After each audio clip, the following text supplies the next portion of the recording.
All right, back in the basement again. Want to do a quick review of my week on Juggernaut, which is week 4. And again, I'm using this to prep for a USAPL meet on May 1st, which as of today, which is Saturday, February 19th, I think, I'm 71 days out. So still got a while to go, but really enjoying the program. I'm right in the middle of some strength blocks. I have another strength block after this before getting into a peak. But overall, I'm really enjoying training as I have throughout my entirety on this Juggernaut AI app. So let's just cut right to it. Let's talk about my days in general. Day 1, solid day. This is my squat focus day. So my comp squat, top set is 500 for a set of 5 at RPE 7.5. One of the things I want to talk about in this particular video is just going over, and in some cases under, the suggested weight requirement. So for instance, it said do something between 450 and 475. I went for 500.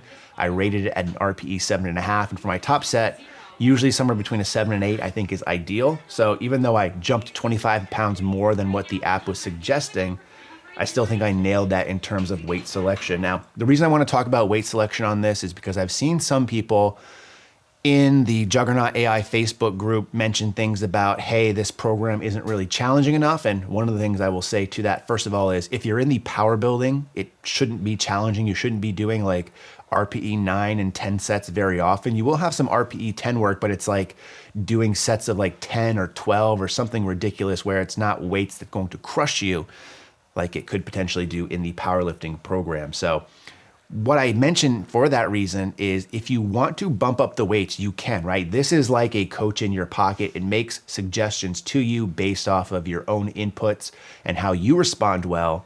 But if you think that you know better than the app, which some cases you might, you could in some instances increase that weight of the first set. Just know that that's also going to play a role in your other sets in terms of back offs, and especially in the long run. It might not seem like it now, but adding weight here on, where I'm 70 some days out, is probably going to build more fatigue up than it would later on. And I'll talk about how you dissipate fatigue in one of my deload week wrap ups, which is coming up the week after this next week coming up. So in 2 weeks time, the next 2 videos on this, I'll talk about deloads and why I think they're so vital to this program and why they're so frequent as well. But you can definitely increase the weights if you feel like you can do more. I would just really pay attention again to what you're rating it as an RPE. And if you're hitting sets of higher than RPE 8 on some of these days, definitely stop messing with the program. So back off sets went well. Also did some feet up bench, some 1.5 conventional deadlifts. Again, just some assistance movements. I'll talk about accessories as well when we start the next training block, and I'll walk you through which accessories I pick, and I'll show you videos of those as well, because I know that's a question that I've been getting. So let's go ahead and move on to day 2. I don't really have much to say about this because this is really kind of my easy day, I'd say. I don't have any comp specific movements. I have some extra wide bench press. Top set was 255 for a set of 5. It's a little bit tough for me to do wide grip because I'm using my middle finger as is. I'm also benching on the Sorinex rack right to my left, which is 41 inches wide, and I have longer arms, so I can't really go much wider than that anyways, but it's still a little bit of a different variation for me. Let's go on to day 3. This is my deadlift focus day, and if I'm to review this workout, suggested 505 to 530. One of the things, again, that I typically do when I go up in weight, as I just started talking about for my squats, is I actually use meathead math. So if there's a number that's just really ideal, I will round up to that number. Typically, it's done for plate loading purposes, so I don't have to put as many change plates on.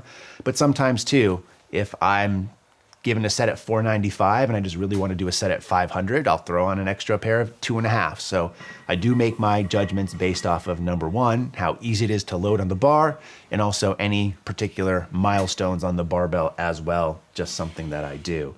Another just single back off set here. This day I also had some comp bench and some pause squats. Everything went really well with the pause squats on Thursday and on my day 4, which is Friday, which you'll see in a second.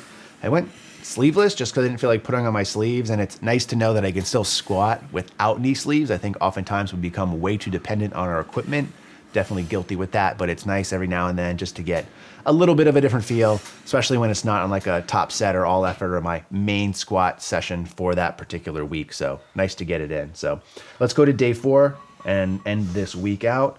So when I take a look at day 4, top set of bench was 275 for a set of 5, RPE 8.5. This is a little bit tough for me, but I'm really proud of this set only because my bench is definitely my weakest lift. And given the fact by this point, this was my 4th benching day, and I'm trying not to sandbag my other days, hitting 275 for 5 at an RP 8.5, still good for me. Bunch of back off sets past that. Then just some technique work on deadlifts. Used 200 kg, which is like 444 pounds, 445 pounds maybe. And then again, like I mentioned, some other squat work, this time paused high bar, again without sleeves. And that's a wrap to the week. So overall, week went really well. This next week coming up in just 2 days is a max effort week. So I'm going to try to hit some PRs if they're there. For me personally and work-wise, it's a very busy week. So training is going to have to take a back seat, but I'll definitely try to get it in at some point. And I think maybe next week, what we'll talk about more in depth is RPEs and how to choose them and how I suggest using them to their most efficient manner. If you have any other specific questions on the app, what I'm doing, powerlifting in general, barbells, equipment, you guys know the deal. Leave it in the comment section below. I'll get to it when I can. But in the meantime, as always, thanks for watching and stay big.